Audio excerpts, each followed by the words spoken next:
We're back after that. Streamlabs just crashed, so we're back, everyone. Hello. That was some impressive technical support, though. That was quick. Yeah, got us back up and running. Like that. Oh, okay. I thought you were going. Oh no, there's more. No, we're good. We're good. We're working now. All right, so we were talking a little bit about how Rye's old band, Good Luck Varsity, kind of went about utilizing their tools that they had. Was it like 2007 or 2008 you guys started? So Good Luck Varsity was a band. There was many iterations of the band. In 2007 in 9, I believe. Okay. Delivering pizzas. They were going hard because I wanted to, and I saw a band who was talented doing it, and I went on my first tour with them. Oh, what is going on?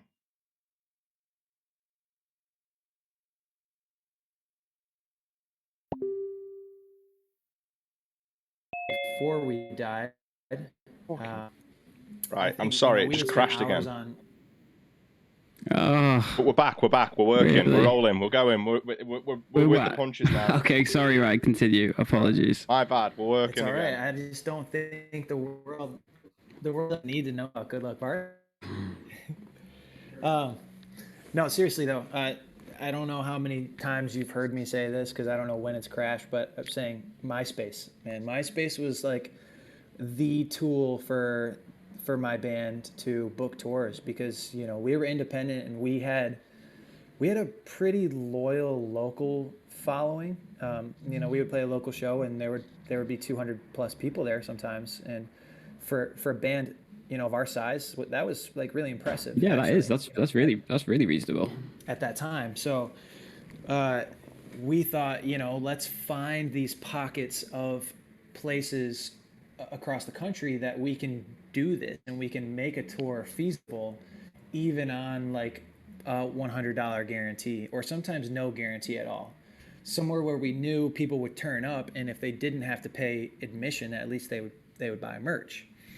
And so we went on this tour called the Extreme Tour, and it's really funny now looking back on it because it was probably it was just absolute shit. It was just the worst logistically booked, horrible tour with the craziest motley crew of people, just random people that I probably would never meet in my life, or bands I would never have heard of. And we were like, oh, this is this cross-country tour that we're going to do, and we're not going to get paid for it. We're just going to sell merch. But all the shows are already booked. So we're like, okay, let's do this. And off of that tour, we took a risk and we lost a lot of money, but we did end up finding, like I was saying, those pockets across America where people liked our band. And so we would just smash those every couple months. Williamsport, Pennsylvania. Why? Why would we go back there once a month to play a show? Why would 400 kids come out to that show? I don't know. But then we would play the next day 2 hours away and there would be less than 5. So, that was kind of the story of our career forever, is like play 1 or 2 maybe good shows, sell some merch, and then hopefully pay for the rest of the tour. But that sounds awfully familiar to, I know, some of West's band experiences also. Not sleeping on the floor. Not quite like cross like country drives, but I remember we drove. Yeah. We drove all the way to a place called Chemnitz in Germany once in our old band years ago in Spires, and we turned up and we asked for the guy. So we drove from Wrexham to Germany, which when you say it like that sounds fucking stupid. And he was like, "Oh, I'll give you 50 euros for your guarantee," and we were like, "Oh, sick." And then we got there, and then we saw him stood at the door at the end with like a cup, like that, literally like that. And we were like, what the fuck's he doing? And he was taking donations on the door, and he was like, yeah, I can't afford to pay you. We made €2 for driving like from Wrexham to Germany. Very sick. And then we had like another one once where That's it's like we got offered to play with Biohazard in Croatia. It's like, I can't pay you, but I can put on a barbecue for you. And I was like, I don't want a fucking barbecue. That sounds ridiculous. Biohazard and meat. Yeah, I'm not going to drive. see, that was if somebody offered to make us a meal, that would be enough for us to go play the show. Fair. Like straight up, we had that mindset where we just went for it, and it, you know, looking back, it was pretty foolish and like not a good business model at all. But it made for some really, really memorable experiences, and like I wouldn't change it, you know. For sure. But So it's funny. It's sorry. Go ahead. No. You go. I was just gonna say it's so funny because I thought, you know, when I joined State Champs, I was like, oh, I've been touring for so long, I know how it is. Like I know what touring is like. I've been on a stage and I've done all these things, but I didn't know I didn't know the first thing about touring. Like when I joined that band, I was the small fish in a pond. Like even though I thought I had all this road knowledge, it was just the way they operate is so different. Yeah. So how did you cross paths with State Champs? How did that happen? You joined in 2014, right? Yeah. Is that right? Yeah. So yeah, my first tour was in 2014. It's through a mutual friend. We have a mutual friend named Emily, and she just kind of put me in touch with Tyler and said, you know, this is my friend from New York. She was living in New York at the time. I think that you guys would hit it off. And so we kind of actually started chatting on Twitter for a while before we even met. And I think I went to go see them on the tour that the Finer Things came out on. So it was like the release tour. It was a tour with Motion City Soundtrack and Bayside, and they stayed at my house after the show. And that night, me and Tyler hit it off and just chatted a little bit. And, you know, I kind of just cheekily threw out there, like, if you guys ever need somebody, just consider me, you know, whether it's guitar or bass or whatever. And at the time I'd never played bass in my life, so I was kind of taking a chance. But about a month and a half later, he texted me and said we kicked out our bass player and we have a full US tour coming up. What do you think? So that was it. That was the first time we met too, 2014, right? Was that the first time Andy had toured with State Champs on that Warp too? Yeah, it was on Warp Tour. Yeah. And then we did Australia. We did Australia. That's when we did it in that one van. Yep. I fucking love that. I love that van. I've got some good photos from that. Yep. That's my favorite. Like my favorite times that we've done Australia are when we've done it in a tiny van and drove between shows.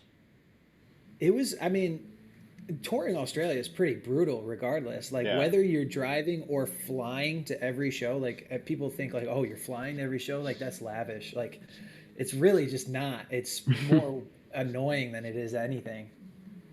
But I remember on that tour, I saw the first kangaroo in the wild I'd ever seen, and it was dead on the side of the road.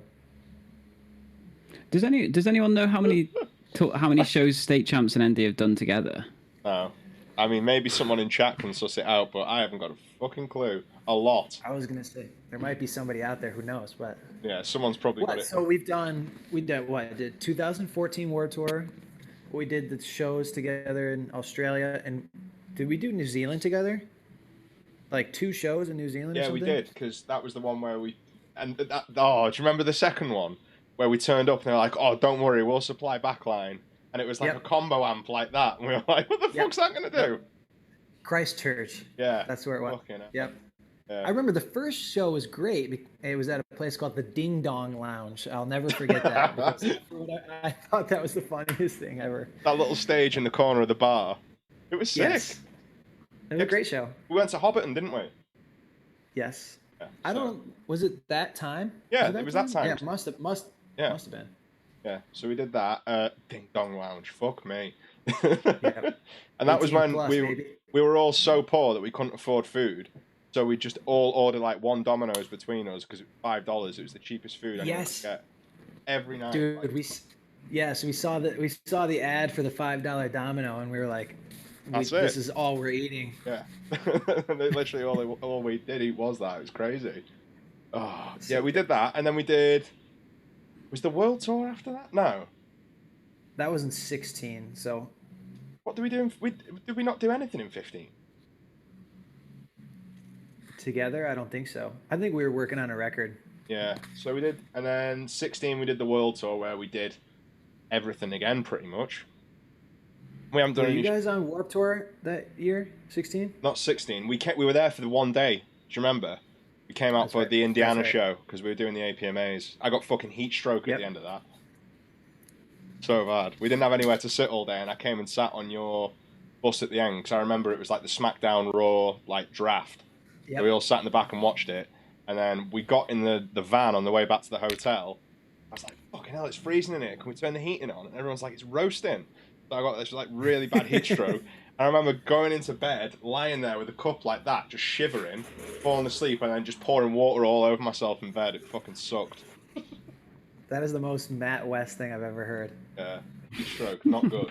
Well, it's because you need to drink water. I think at that time all you were drinking was Baja Blast. I mean, what's changed? I just can't buy it here. My diet's not Fair. improved a single bit. I'll send you some over. Oh, I wish you would. Seb's just waiting for us to stop talking. It's just I'll just leave. I'll just let you guys reminisce and catch up. It's cool. It's a fucking phone fine. call at this point, isn't it? Yeah, observing. Yeah. Just moderating. Yeah. Seb's the man with the questions. He's the one with the structure. I mean, don't go too crazy. It's only some notes, but A loose structure. a loose structure. Yeah. I wanted to talk to you, like, what was the, like, you kind of touched on it, like, what did you find overwhelming about going from Good Luck Varsity to state champs? Like, how was that transition of, like, I don't know how to explain it, but just that transition going from one band to the other, and I guess the difference in scale almost. Yeah, I mean, that was honestly the difference in scale at that point was probably one of the smallest obstacles, I think, at first. The biggest obstacle for me was that I didn't have a technique to play bass. Like, I just genuinely did not know how to play. I was like, oh, I play guitar, I'll be able to figure it out. It's such a different instrument, especially to be good at. And I remember thinking after the first show that we played on that tour, my hand was so cramped. My hand, like, I almost couldn't get through the first set, the 30-minute set, because I was playing so hard and my hand was so cramped and I just didn't know what I was doing. And I just remember thinking, like, am I going to be able to be in this band? Am I going to be able to get through this tour? I don't know how to play bass. My hand hurts. And I think that was like just a moment probably of anxiety and, needed to learn some things. But, at the time I was in college still. I dropped out a couple times and I figured, I'm this close, I need to finish. And my last semester of college, I was doing online while I was doing my first tour with State Champs. And so every free second that I had, I was at McDonald's on the Wi-Fi submitting, like, to my classes, all my assignments and stuff like that, working. Like, I didn't party. I was kind of a ghost that first tour. So, fitting in, I guess, kind of in a new scene with people that I didn't really know that well. And, like, we're trying to be that band. At the time, State Champs was not a big band. I joined under the impression that I thought State Champs was a huge band. I'm like, in comparison to Good Luck Varsity, who can barely book a show for 10 kids, I see State Champs' name everywhere on MySpace and stuff like that. I know that they are, like, established, but truthfully, like, we were 2 of 5 on that tour. We weren't really that established at the point. We just put out the first record, and I don't think it had really hit yet. But I remember noticing after that tour, the trajectory kind of starting to go like this. And so it was still shocking to me, playing for 200 to 400 people a night on that tour. And so it was cool because, that's just like what I had been dreaming of, like, forever. You know what I'm saying? Like, I'm like, it's finally here. But yeah, man, I had so much to learn about kind of just being I don't know, in a real band. I hate to say like in a real band, but like I said before with Good Luck Varsity, I felt like I knew it all. Felt like I was like the big shot. Like, oh, I just drove 8 hours in a van to like play play this show. Like I've got it all figured out, and like I didn't have anything figured out. I didn't know what it was like to be backstage. I didn't know any etiquette, for merch or green rooms or any of that kind of stuff. Like I felt like I learned a lot, and like I'm grateful that my first tour wasn't, like a arena tour or something like that, because I just would have been such a freaking knobhead. Oh, love to hear that at the That's end there. me. That's the what. Yeah. Yeah, Seb's about to experience this. Yeah. Yeah, how are you feeling about that? I mean, I feel all right. Be all right. I feel okay, but I know I'm gonna shit my pants badly. Badly. No, you're gonna kill it. Yeah, it's fine. I know what you mean though about the like through production and stuff. I've always kind of like have always like passed instruments around, so I kind of know what it's like, and I've always known like bass isn't the same instrument as guitar, and I think like when I first started jamming some of the ND stuff properly, I was like, yeah, I'm holding this way too tight. Like I'm so used to like a guitar, and I know exactly what you mean about the like cramps and shit. Yep. Yeah. It was just funny. I just thought, when you're younger, you just kind of think you have it all figured out until you realize that you don't, and then you need to figure it out. Mm-hmm. So it was everyone's always figuring it out anyway. Everyone's always Right. figuring it out. I still fucking haven't. Barely hold the bloody thing. But you've got a signature guitar. I know. You've got to figure it out. The biggest see con it. of the century. What basses are you playing, Rye? So on this last tour, or the past few tours, I've been playing a Music Man. I kind of go between a Reverend and a Music Man. So I really don't think, I hope nobody's watching this that is, hoping that I'm going to play their instrument, but I really don't think I've found like the one yet, or like what I'm like really, really inspired to play. Every couple tours, I want to try something new, and I'm always like looking for something weird. So You want to make it you. yeah, You don't, yeah. yeah. Get that fucking one that looks like a fish. I think I'm good on that. I want something with personality, because like I like to bring personality to the stage, and I like to dress, and I like to have fun, and so I want an instrument that kind of matches that, and I don't know if I found it yet, so we'll see. Someone in chat just said get a BC Rich bass. No. That's a hard no. First Specs Mockingbird. My next door neighbor growing up had one of the BC Rich Warlocks, and he thought it was like the coolest guitar ever, and I did not have the heart to tell him that it was maybe the worst thing I've ever seen. I remember a mate of mine had the Mockingbird, like, the Perspex, like, clear one. Yeah. And I found someone that wanted to buy one, like, not long ago, and he's been trying to sell it for years, and he somehow managed to sell it for, like, triple the price he paid for it. Amazing. Insane. It was fucking heavier than a kitchen worktop. Awful. So bad. Well, people are just bored, man. They're trying to spend some money because they're bored, so he got lucky. So for people that don't know, Ryan also plays in a band called Speak Low. How would you describe Speak Low? What box would you put it in if you had to? It's just indie rock, I guess. Indie rock. Yeah, I kind of college radio indie rock kind of stuff. Yeah. Obviously, like I started singer-songwriter type stuff. My first record was majority like acoustic based, with some drums and some instrumentation and stuff. But the second record that I did, experimented with a lot of keys and string sounds and stuff like that. So, it's got some heavier moments, and then it's got the cutesy stuff that I like. I like, it's like a not dashboard. It used to be dashboard. I think it's more like a death cab now, or at least I hope that it is. But you did your last record with the guy from Copeland, is that right? Aaron Marsh. Yeah. Yeah. Did you do your previous record with him too? So I did my previous record with just a friend in a living room. Okay. Yeah. Yeah. It doesn't like it sounds like a living room record, but it not. I think he did a good job on it. Totally. I'm really happy that it's just like I don't listen to it and think like, oh man, I maybe should have spent a little bit of money on this to make it sound a little bit better, but it sounds all right. Nah, it sounds great. And like, who cares? Like, it feels like maybe living room music to a Right. degree. You know what I mean? It's not like completely out of place. I think it sounds good. It captured that. What's that? It definitely captured that. Yeah, essence. totally. So I had like 3 or 4 questions from people like asking essentially the same thing. Okay. How so I'll read like a couple of them and you get the idea, but like how do you find balancing writing between state champs, and like how do you decide what's speak low and what is state champs? Is there like a separate mentality of like I'm writing for this and has intention for this, or is it kind of just like whatever happens?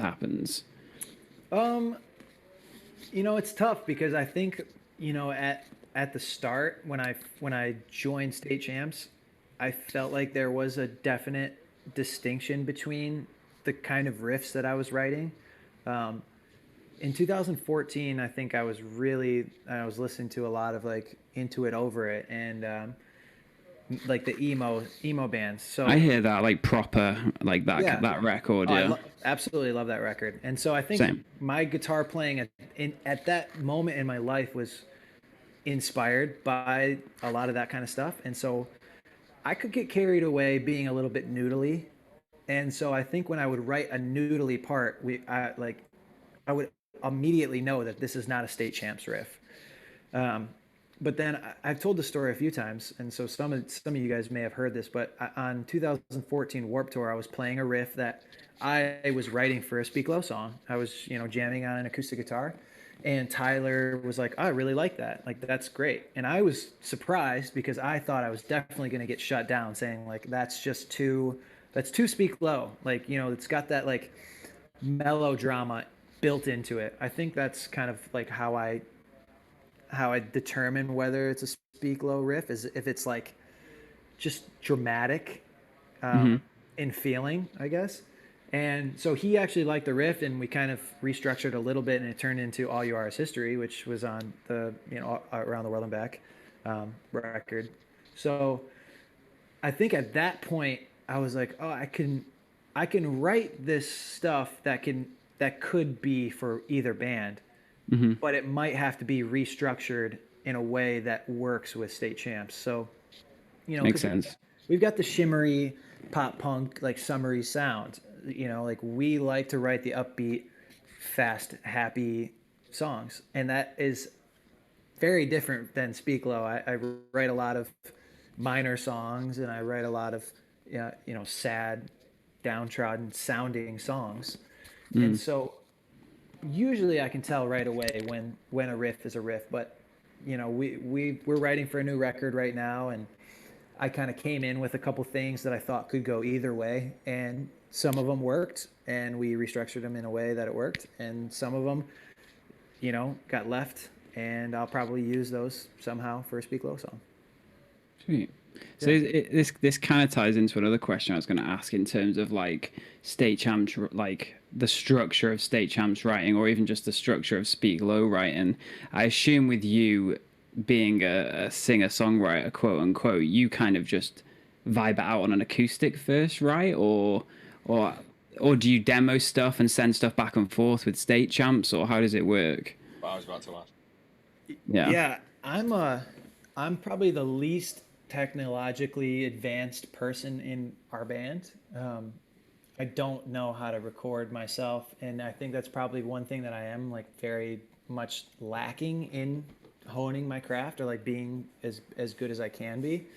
So, if I have a riff or if I have an idea, I'll just voice memo it and I'll send it to the boys, and one of them will take it, and either Evan will put a drum beat to it, or Tyler will re-record it and send us a Logic file or something like that. But for the most part, we do a lot of our writing on acoustic guitars. Somehow we build the structure and the melody before we kind of throw in all of the the special touches. But so there are some times where we just get in a room and we just jam, and we did that a couple months ago. As we're writing for this record, we were just like, let's write some fast, fun songs. And sometimes, like when you're sitting on an acoustic guitar, it's hard to do that because, dude, I grab an acoustic guitar and I want to write a ballad. Like I want to write just this big, open sounding, like beautiful thing. Like sometimes that doesn't translate the same way. So you need to grab an electric guitar, and so we kind of do both. And Yeah. vastly different things come out of either way. It's interesting. Like Speak Close started off as like a solo thing, right? Yep. It's interesting to know that like you don't need to record and demo and do your own shit. Like so many people are doing it now, and I always recommend it. Like you say, I'm sure it is a great way to kind of hone your craft and like, I don't know, see things and hear things a little bit differently. But it's cool that you don't do that. So I guess do you just so when you go to the studio to do a Speak Low record, do you kind of just play it out on an acoustic and just be like, there you go, there's the song, let's do a guide to scratch track and build on it? So that was kind of what happened with the first record for sure. Because I said it was very acoustic based, we built all the other instruments, I think, around the acoustic. For for Nearsighted, I think I would go in with a song idea on an acoustic, and I would play it in that way. And sometimes we would say, oh, this might sound cool if we started it on the piano, or this song might work better as just an electric song and have no acoustic at all. And so we would restructure the songs kind of just to what fit the kind of concept that I was trying to get across. Like if it was a love song, ballady type thing, acoustic guitar might work. But if we wanted to capture a different emotion, we would try different instruments, and we just built it out into the studio. And I think that's kind of the way I've always done it, is just build while you're there. And I think it's a fun way to find out what you might be missing. And Aaron taught me so much, man. He taught me to take away a lot. Sometimes I would just say, well, we need this here, we need this here, what do you think about that? And he was like, man, it will sound so much more open if instead of an electric guitar you put some keys or pads behind it, and like it doesn't need that boost from a certain instrument that you might think that it does, if you can open it up in a cooler, more sonically challenging way with some other kind of instrument. And man, I'm so excited to do another record because I've been thinking about what he said to me since I recorded that record, and I'm excited to implement it in my next one. Sick. I like that. Yeah. Everything is like a different shade, I guess. Every instrument is a different shade, and there is thought that goes into like its intention behind why you use that thing or that part, rather than just like, oh, well, I use that because I use it. There is a reason behind why you would do that almost. Absolutely. Yeah, I like it. I had a couple more questions here. How you doing, Wes? How's chat doing? Are you keeping your eye on him over there? I'm just making sure that nothing fucking explodes again, because we've had, touch wood, 28 minutes of some fucking good talking here, and I don't want it to just fucking blow up at the last minute. That would not be good. I've set me laptop. I gotta compliment you on your video quality, dude. Your video quality is just pristine. I don't know if you've heard, I'm now a professional streamer. I'm leaving the band. Let's go. I said he looks like he's about to tell me the latest iPhone 12 leak news or something. Just got this I don't know about hard drive sent in for review. Huh? I want a toy review next. You want a what? You want a what? Toy review? I want some toy reviews. Oh yeah, that has to happen.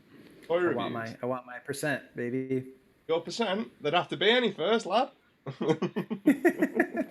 Yeah. I feel like I was with you when you bought quite a few of those. Probably. And would have been on... I can't believe we're doing this halfway through the podcast. A lot of the shit on the shelf up there that you can't see. One word, Japan. A lot of the stuff in here you'd have been with me when I bought. Have you right. condensed yours down now? You've got rid of all of them, have you? I haven't gotten rid of all of them. I still Are have... you a toy collector? Yeah. You're a toy collector, right? He was. I didn't know you were as hard as West. I'm not. There was a minute where you were. So I enjoy the hunt. Yeah. I'm a collector, big collector at heart. Not necessarily toys, but I would collect toys from, things that I enjoyed. So whether that be an anime or a TV show or whatever. Uh, but I'm not somebody who needs to have every toy in that series or whatever. You know what I'm saying? Like I buy it if I found something that I thought was cool, and it spoke to me, I would buy it. But now I have sold off quite a bit of my toy collection because I've gotten really, really into shirt collecting. Oh, I I'm a know. t-shirt enthusiast, and so are you, West. I know you kind of. I know. The problem is I can't get rid of either though, and I don't have room for both, which is kind of, yeah, it's not good at the minute. I've got like so many bags of just like vacuum packed like t-shirts just at the back of a cupboard. Seb's seen them that I just can't part with. See, the thing is, I buy them because I every day I'll wear a different shirt every single day, Oh, and that's fun. I will too, but it's just like some of them like I don't want to sell, but I would never wear it because they're so fucking gross.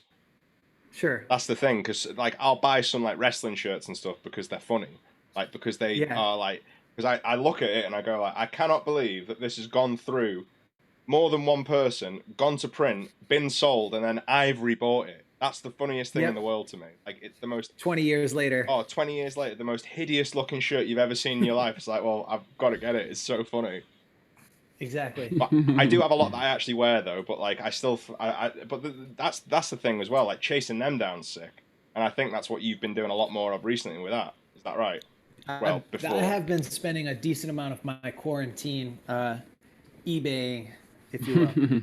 online thrifting. So, I mean, what else can I do? Has it been fruitful, or is it just a load of overpriced stuff? So the market Here it is, is stock trader. it's pretty crazy right now, and sometimes it does feel like a stock market because a T-shirt that I bought before quarantine is now, doubled, tripled, quadrupled in price in some cases because people are just sitting around bored and wanting to spend money. Like I said earlier, like I'll sell it, sure, and then it'll go back down, I'm sure, after this is over, and then I'll buy it again. Yeah. So it's kind of fun for me in that way. Like I obviously like I'm passionate about the ones that I'm going for, but it is the thrill of the hunt. Like, and that's how I kind of like am in every aspect of my life is like the hunt is so fun, to find that sound or find that song, to find that t-shirt, to find whatever it is, like that's really what's kind of keeping me going. To tie it back into, I'm sure another question that Seb is gonna to ask. But I was just going to say though, that's like I think that's what people don't understand about a lot of this stuff. Like most of it is like it's cool to have it here, but for most of them, like I can remember where I bought it, who I was with, what I was doing with, Yep. what I was looking for at that time, what trip. So like I Yep. remember a lot of stuff by looking at them. Like I could probably point to you now and be like, "Oh, I was with you when I bought this, and this." Yep. And then I know the certain ones that we bought when we went on that first Yen Boys trip. And then I had to take them straight to Warp Tour, and I had that case full of them the whole summer. Yeah. Just I remember stupid shit that. like that. Yeah, I don't know. Yeah, Shucking out your clothes to put your toys in your suitcase. literally yes. Slept with a bunk full of clothing the entire tour just so I could have all my toys in the suitcase underneath, just baking in the summer heat. So fucking Classic. stupid. Yeah, but back to a serious question now. I'm sure. I was just gonna say, Rye is a man of many worlds. You do your photography, you do your thrifting now, but Yep. maybe more. Would you call it more than thrifting? Is it like, would you consider it a business, or is it a side hustle or a passion or what? See, I don't really think of it as a business because I'm not necessarily in it to make money. The way that I look at it is like I'm passionate about clothing and fashion because I think it's a really fun way to show off like part of your personality, so and I've been thrifting since I was a kid, being, coming from Michigan, like that was the only way to be like to stand out at school is to like just have some kind of cool t-shirt. And back then I didn't know why certain shirts like spoke to me. or maybe I didn't even know that they were vintage or old, from the 90s. I just was like, oh, this is a cool graphic, or this shirt fits me really well. Like, this doesn't look like something that somebody else has. And so, I've always been into it, but more so recently, getting into collecting, I kind of started thrifting to sell, to afford the shirts that I wanted to buy personally. Mm-hmm. If I wasn't going to find, like I said, it's the thrill of the hunt. So if I'm not going to find it myself, I'm going to find it through an avenue of, maybe some different steps. Like, I'm going to find this jacket, and then I'm going to sell it to somebody, and they're going to give me money, and then I'm going to use that money to buy the shirt from this person that I know has it, and then I'm going to put it in my collection. So Very for smart me, way of it's doing it. more so a way of it's a transactional hobby to me until I get what I want. I definitely feel you on like the thrill of the hunt, though. I've definitely done it with like pieces of clothing or like I like prints, like posters and stuff. I've Yeah. definitely done it with those where it's like trying to find it is part of the hunt, and then knowing who has it, and then being like, okay, well, what can I give them? If I can't give them anything, it's still that other avenue of like, right, well, what in my collection now equates to Yes. one of those? Yep. Yeah, I So feel that. for t-shirts, man, it's like it can get really difficult because there is usually a market price if it's a popular t-shirt, or somebody has worn, like a celebrity has worn it, the value goes up. Yeah. So if you have that in your collection, you can use that as trade fodder for something that they have that that you want. And I've actually found out that there is a really, really cool vintage community that I probably even like 2 years ago, 2 years ago, probably would have like laughed at or like, clowned on a little bit. But now I found myself very much a part of it because I understand it now. And to me, it's more than, making a dollar here and there. It's like finding those pieces that like speak to you are really cool. So The skate tees market is pretty wild. I follow a bunch of like blind and birdhouse and world industry shit, and like so many of the guys who I follow now are just like, there's been like 3 or 4 of them that I thought like, can't do this anymore. The market price is just like, I don't want to be a part of that market price. Almost like when I got into this a few years ago, shirts were X amount, and like they're up for like two to $400 for some skate shirts now. And I know a lot of people are like not really about that, so kind of dipping out. yeah. I've had that thought a little bit, especially during this, because I'll see a certain T-shirt that I'm like, I kicked myself for not buying. That was $30 2 months ago, and now it's just astronomical. And I'm like, this isn't that makes it a little bit less fun to me because I think people see it as a way to make a quick buck now, and so they're getting into it for that reason, which kind of makes it difficult for everybody else. And I'm sure, I don't know if toys are like that, but I'm sure that there's got to be some kind of aspect to toy collecting that's like that. It's strange for Hoarding, me. people hoarding too. Yeah, I Well, mean, it's weird for me. It's because it's like the way I equate it as well is like a lot of the stuff that I bought in terms of like collecting toys and stuff, and even with wrestling shirts as well. So going back to like the vintage wrestling stuff, like there's different market values for it. So say if I buy something in the US, like a wrestling shirt, the UK market is vastly different to everywhere else for it. So say something like this, some fucking shit right. old like bowling shirt, I probably bought it for like $20 or something. It's probably worth triple that in the UK just because of how scarce it is compared to everywhere Really? else. And it's the same with toys as well. Like there's certain stuff in here that I bought in the past for say like 40 quid, 50 quid, and then now 2 or 3 years later it's worth like 200. I find that to be kind of the opposite for like Oasis t-shirts. I like to collect Oasis, and I feel like in the UK, you're gonna find the people who are at those gigs who have those shirts in the back of their closet. They ain't selling them Oasis though. didn't, They ain't they selling them. didn't, but they're not selling them. But they also never got massive here the way that they did there. Yeah. So the U.S. fans, they either don't have them or like the shows weren't big or whatnot. Like they're way harder to find here. So when Yeah. you find somebody in the UK who has it, yeah, you got to sweet talk them, or you gotta pay up I, because that's the only way you're getting what you're looking for. thing is with the UK as well is like you're lucky with the t-shirt stuff in the US and the fact that you can go thrifting. It doesn't Right. exist really in the UK. Right. It's Yeah. charity shops, and then the only stuff that gets sent to charity shops is just old men clothes. Like you're not going to find, like, I mean, in a warehouse somewhere, there might be like, like a rag house where they've got like just boxes and like the big bales of shirts where you can cut them open and then just pick through the shirts. There might be some of them in the UK. I've never looked into it. Have you ever been to one of those? Like a rag house, right? I've never been to one, but that's something that I would like to do. That just seems like fun. They have a couple. I remember seeing a couple in Manchester. I think you buy by like the weight. Yeah. You can basically just go on the weight, but I don't know if that's the same thing. I think in the US though, the quality of stuff that you'd find there would be way different to here. So like vintage shops so I imagine since you've been to the UK, since you've like collected heavy rye, like actually been into it, like you've tried to visit some like vintage shops and stuff.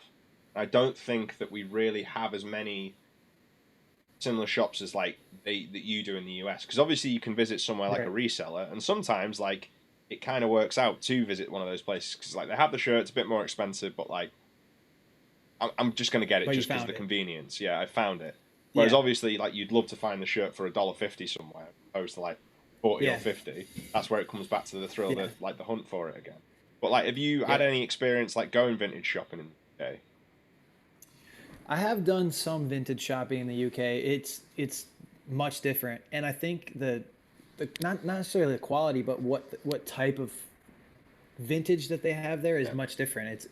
It's a lot of athletic wear, and I know that's because that was the style in the 90s, and that's just a big part of your culture, but that's not necessarily what I'm after. So every time I go to a vintage shop, I kind of am disappointed a little bit because I'm not finding what I want, although I'm sure there's a bunch of great stuff there.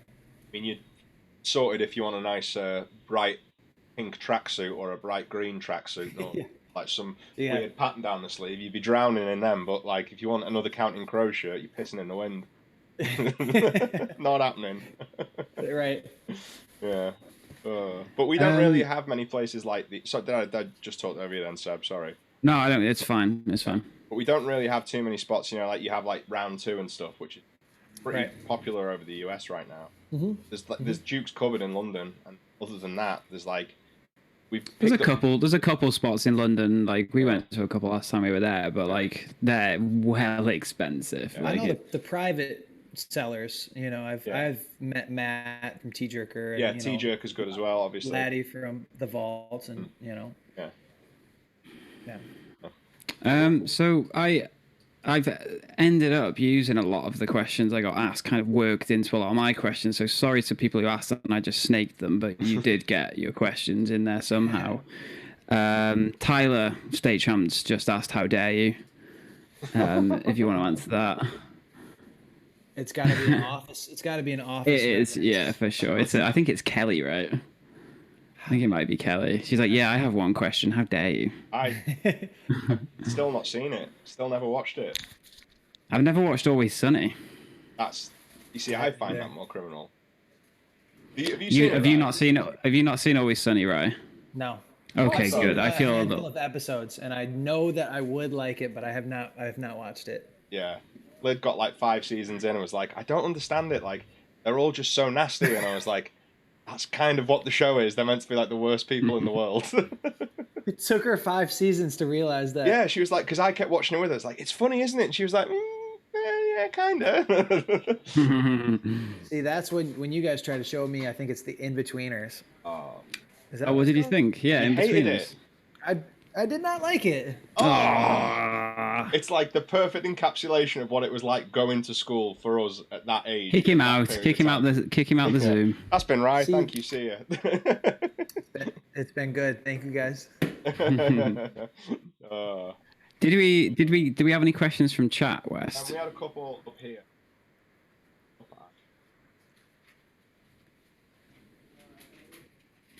Elena Burgess asked who is your guilty pleasure band, artist, or singer? I don't think you have one. I don't think there is a guilty pleasure. No guilty pleasures. Oh. I try not to live by that guilty pleasure rule. Honestly, I'm pretty unashamed with the stuff that I listen to, and I think if you know anything about me, you know that I really like Harry Styles, which might on paper might be interesting to you, but I think Harry's he's a great singer. He's got a great he's got a great catalog at this point. Like, I really like his new record. I think it's surprisingly musical, and it's surprisingly like, I think there was a lot of thought put into it, and it's not just a pop record, which maybe some people were expecting, but I thought was really great. I don't know. Not ashamed of anything you listen to. I'm not if you really. like it, you like it. Yeah, I think it's cool to like I mean, I listen to a lot of like 90s pop music. Like, I like boy bands. You know, Backstreet Boys was one of my first shows I ever went to. 90s R&B, like, you know, I'm a skinny white boy, but, you know, I love Brian McKnight, and I love, you know, Joe and all those guys. So I don't really have any guilty pleasures. Were your parents musical? Did they get you into any kind of music, or was it you kind of found your own way? So my mom always sang in church. You know, I grew up going to church, so she would sing like every Sunday morning, like on the worship team or whatever. And so I was pretty inspired by that, although she didn't like pursue it. You know, it was just something fun for her to do. And but my parents, the only music I can really remember them listening to was country music, like 90s country music, Tim McGraw, and you know, Reba McEntire and all that stuff. So I have a special place in my heart for those songs when I hear them, because it just reminds me of my childhood. But I think the person who really got me into music was my older sister, who I didn't get along with, but she was always listening to something cool. And I remember I would like lay down next to the crack underneath her door and just listen to like the tapes that she would make. And she had a pretty diverse musical palette, but her favorite artists were Mariah Carey and The Doors. Pretty varied. Yeah. So she was she went from like the cool hot chick in high school to like a hippie type person. So it was like I kind of followed that, and then I started going to local shows, and that's really what got me into music myself, is seeing people like me playing music. I'm laughing at the image of you listening under your sister's door. Oh, if she would have ever caught me, she would have been so mad. really, just I just want to listen to music. You're so cool. I want to listen. She thought I was a twerp, and I would never ever tell her that I thought she was cool back then. Right, Wes, have we got any more from the audience? Sorry, I did have it and I scrolled past it. Nice. Let me see. Someone wants to know: will state champs tour the UK again in the next few years?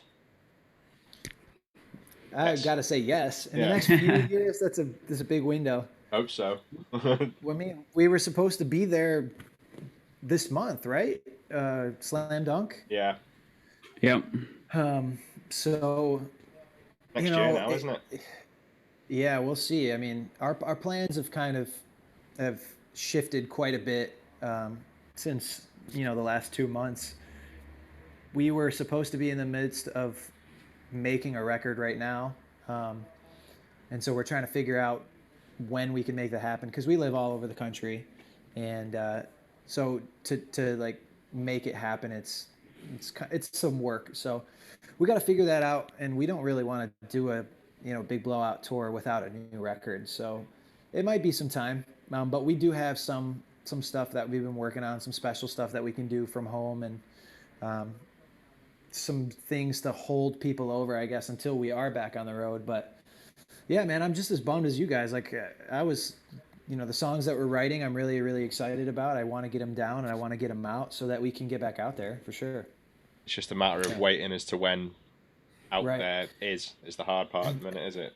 No one knows. And it would have been great if we could have gotten it finished recording at least before this started, because then, as soon as touring resumes, we would be ready. But, now we still have to think about even making the record. So you want to have a word with Matt Squire? He's that's what we spoke about a lot on the podcast last week, and we've been speaking to him over the last few weeks and doing stuff. Is like he's got it set up like remote recording, so he can like control people's computers and like hear what they're hearing and essentially like produce from his end and just control your laptop. And he's making a bunch of records like that right now. It's insane. Pretty wild. That's amazing. Yeah. I'm gonna have to get him on the phone. Yeah, we kind of Yeah. got lucky, I think. Just saying about how we're due to be writing a record. Like, I kind of think we got a bit lucky with ours, like recording it towards the end of last year. Like, I can't imagine. Yeah. Yeah, that must be, I don't know, a lot of. Very frustrating. Yeah. It's frustrating more than anything, you know, because we've been working on the songs for so much time, and then we get to a point where we book the studio time and we're ready to go, and then kind of just it's all on pause now. So it's just a waiting game, I guess, or we got to figure out some creative way to where we can make it happen, while we're being safe and responsible. There's definitely ways to do it. Like we were saying, like Seb's got it where he's working with bands at the minute, like remote recording as well, aren't you? Yeah, been doing a lot of stuff for Waste the last couple of weeks, like writing and Yeah. It's weird. Like Squire's whole thing for it was like, it's just what he's looking for is just the vibe of the studio, because the studio doesn't really matter too much. Right. It's who you're in the studio with. So he was like, I just set out to do it to see if we could recreate that vibe of like being in a room together, and Zoom and a bunch of other like little bits put together. It feels pretty good. It feels pretty good. I have been doing some songwriting sessions over Zoom, and it can be maybe a little awkward at first, but like once you kind of catch that feeling, or you're working on something special, like it doesn't really matter if you're in the room with the person or not, as long as like the product's coming out the way that you want it to. Yeah, exactly. Yeah. Yep. Cool. Cool. Yeah. Have we got any more questions, or is I think that's that it from the there. crowd? Yeah. Thank you for coming on, Rye. I appreciate it. Thanks for rescheduling your entire week for it, which is literally true. He's in trouble. Yeah, no worries. I was. Yeah, I got to deal with that once I get off here. But seriously, thank you guys for having me. I really appreciate it. No worries, it's nice. Of course, we'll have to do another one when we get the ball rolling. We'll do it again. Let's go. Let's do it. Do it. Right, cool. Cool. Maybe we won't have West on this next one, so we won't get distracted. But Very true. Very true. all right. There he is. Girl boss. Love it. Go on, Wes. You know how to wrap up a stream, Wes. You I do, you can yeah. see There's her the out. nice freeze frame at the end. Thanks everyone for tuning in. Appreciate it. We'll be back again on days today, Wednesday. We'll be back again on Saturday. We're going to be doing the Smash tournament again. So, you know what to do. We'll see you there. I'm getting in thanks on a lot. that one. What's that? Hey? I'm gonna get on, and I'm gonna get in on the next Smash tournament. Do it, yeah. We got it all figured out. We get a green screen set up. We put ourselves in front of a fake desk next to each other. It works. So yeah, cool. Thanks everyone for tuning in. We'll see you next time. Say bye, Ryan. Bye bye. Bye, guys. Yeah. Cool.